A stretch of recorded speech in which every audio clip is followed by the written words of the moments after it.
خیمے کی اس تمام بات کو سنے تو مالک بن دینار کہتے ہیں اتنا پہنچا ہوا انسان جو دن بھر روزہ رکھے رات بھر جگ کی عبادت کرے کبھی بھی آرام نہ کرے اس انسان کا حج رد کیوں ہو گیا اس انسان کی محنت رد کیوں ہو گیا اللہ اس کا حج کیوں نہیں قبول کیا تمام اس سوال کو اپنے ذہن کے اندر میں رکھتے ہیں اور کہتے ہیں اے خیمے والے بتاؤ ہارون ہمیں کہاں ملیں گے ہارون سے ہمیں کہاں ملاقات ہوگی ہارون ہمیں کہاں ملیں گے خیمے والے کہتے ہیں چلے جائیں آپ مینا کی میدان کے اندر وہ ریتیلی زمین پر ہارون اپنا ایک ہاتھ کو آسمان کی طرف اٹھا کر رکھیں گے دوسرا ان کے پیر کے اندر میں جنگیز ذکر ہوگا اور لبیک کہتے ہوئے صدا کو بلند کرتے ہوں گے اور اپنے مغفرت کے لیے دعا کرتے ہوں گے سمجھ لینا وہی ہارون ہے خیمے والے نے کہا آپ ایمن کے آپ مینا کی میدان میں چلے جائیں ہارون حضرت مالک بن دینار آپ جب مینا کے میدان کے اندر میں جاتے ہیں اس ریتیلی زمین پہ جاتے ہیں سناٹا جگہ ہے کوئی آواز نہیں ہے کوئی شخصیت موجود نہیں ہے لیکن ایک شخص ہے جس کا ایک بازو کٹا ہوا ہے جس کا ایک ہاتھ آسمان پہ اٹھا ہوا ہے جس کا ایک پر جنجیر میں جکڑا ہوا ہے اور اپنے آپ کو مغفرت کا طلب کر رہا ہے اپنے آپ کو گناہ کا ثابت کر رہا ہے کہ مولا میں نے گناہ کیا تھا تو معاف کرنے والا ہے مولا میری خطاؤں کو معاف کر دے مالک بن دینار اس آواز کو سنتے ہوئے اس شخص کو دیکھتے ہوئے آپ آگے بڑھتے ہیں اور جب ہارون کے قریب پہنچتے ہیں آپ اپنے زبان کو نہیں کھولے ہارون کہتے السلام علیکم اے ساحل آپ آئے ہیں آپ اپنے مرضی سے نہیں آئے آپ نے خواب دیکھ کر میرے پاس آئے آپ نے اپنے مرضی سے نہیں آئے آپ نے خواب دیکھ کر آئے ہیں مالک بن دینار اپنے من میں سوچتے ہیں میں نے اپنے زبان کو نہیں کھولا اپنی دل کی بات کو نہیں رکھا اپنے دل کی اطمینان کی بات کو نہیں رکھا میں نے کوئی سوال و جواب نہیں کیا میں نے کچھ نہیں بولا اے ساحل اے شخص بتا تو کون ہے آخر یہاں پر تیرا پیر جکڑا ہوا کیوں ہے تیرا بازو کٹا ہوا کیوں ہے تو مغفرت کا طلبگار کیوں ہے تو روتا ہوا کیوں ہے اس ریتیلی زمین پر خالی پر کھڑا کیوں ہے آخر کون ہے تو وہ شخص کہتا ہے میرا ہی نام ہارون ہے میں ہی ہارون ہوں تم اپنے خواب کے اندر میں اپنے آرام کے اندر میں جو آواز سنے ہو جس کا حج رد کر دیا گیا تھا وہ شخص میں ہی ہوں کہ میرا حج قبول نہیں ہوتا میری عبادت قبول نہیں ہوتی میری ریاضت قبول نہیں ہوتی میری دعا قبول نہیں کیا جاتا میں ہی وہی گنہگار ہوں جس کے آپ طلبگار ہیں جس کو آپ خود رہے ہیں حضرت مالک بن دینار فرماتے ہیں آخر آپ کی خطا کیا ہے آپ کی غلطی کیا ہے آپ کا گناہ کیا ہے جس کی وجہ سے آپ حج کرتے ہیں آپ کا حج قبول نہیں ہوتا آپ حج کرتے ہیں آپ کا حج قبول نہیں آپ رات جگ کر عبادت کرتے ہیں عبادت قبول نہیں دین میں بھوک و پیاس کو برداشت کر کے روزہ رہتے ہیں آپ کا روزہ قبول نہیں آخر آپ سے کون سی خطا ہو چکا ہے آپ کس گناہ کا شکار ہیں آپ بتائے تو صحیح ہارون کہتے ہیں مجھے شرم آتا ہے مجھے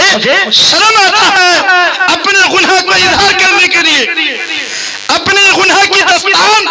بتانے میں مجھے شرم محسوس ہوتا ہے میں کیسے بتاؤں اپنی خطا حضرت مالک بن دینار کہتے ہیں آخر بتاؤ تم اتنا عبادت کرتے ہو اتنا ریاضت کرتے ہو اتنے روزے رکھتے ہو اتنے گریہ وزاری کرتے ہو رو رو کر اللہ کی بارگاہ میں دعا کرتے ہو آخر تم کون سی خطا کیے ہو جس کی بنیاد پر اللہ تمہاری صدا کو نہیں سن رہا ہے تمہاری دعا کو قبول نہیں کر رہا ہے تمہاری عبادت کو قبول نہیں کر رہا ہے آخر تم کون سی خطا کیے ہو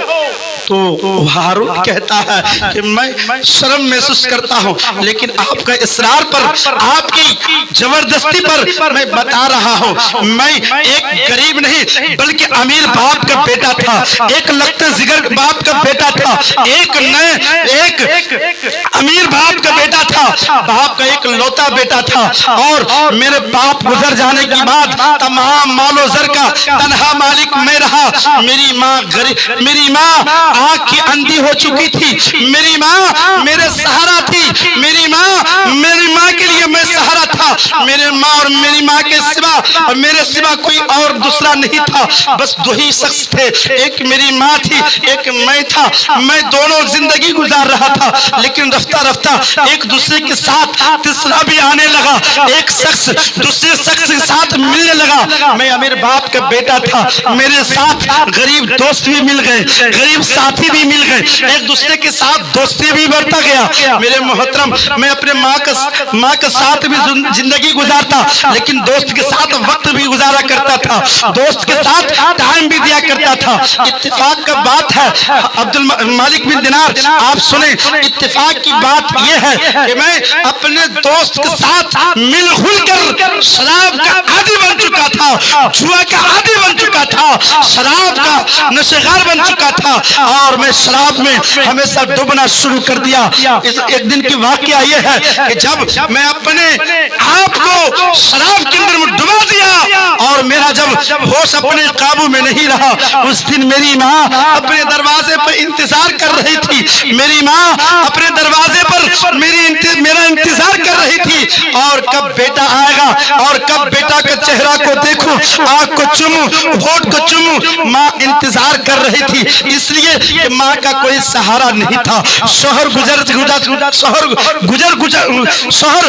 گیا تھا اور صرف ایک بیٹا ہی تھا اور کوئی سہارا نہیں تھا۔ ماں بیٹا کے لیے، بیٹا ماں کے لیے انتظار کیا کرتا تھا، لیکن میرے محترم جب ماں انتظار کر رہی تھی، اس انتظار کے دوران بیٹا شراب پی کر گھر آیا، بیٹا شراب پی کر گھر آیا۔ میرے محترم جب شراب پی کر بیٹا گھر آیا، ماں نے اپنے ہونٹ کو بیٹا کے پیشانی تک پہنچایا تو ناک میں بدبو آیا، شراب کے بدبو کو پا کر ماں غصہ ہو گئی۔ ماں نے کہا بیٹا تیرا باپ گزر چکا، بیٹا تیرا کوئی آگے پیچھے کوئی سہارا نہیں، بیٹا میں صرف تیرا سہارا ہوں، تو ہی میرا سہارا ہے۔ بیٹا تو کس کا شکار بن گیا؟ تو شراب کا عادی بن گیا، تو شراب کا نشہ بن گیا، تو شراب کا نشہ کرنے لگا۔ بیٹا اس عادی کو چھوڑ دے، اس نشہ کو چھوڑ دے۔ میرے محترم جب بیٹا کو ماں نے سمجھانا چاہا، ماں کو چلا کر پکار کر کہا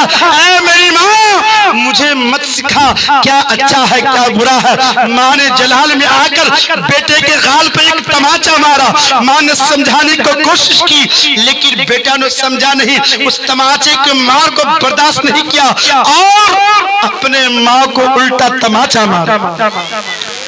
شراب کے نشے سے ماں بچانا چاہیے، اس برے کام سے بچانے کے لیے ماں نے ایک تماچا مارا۔ ماں کی تماچا اس بچوں کو برداشت نہیں ہوا،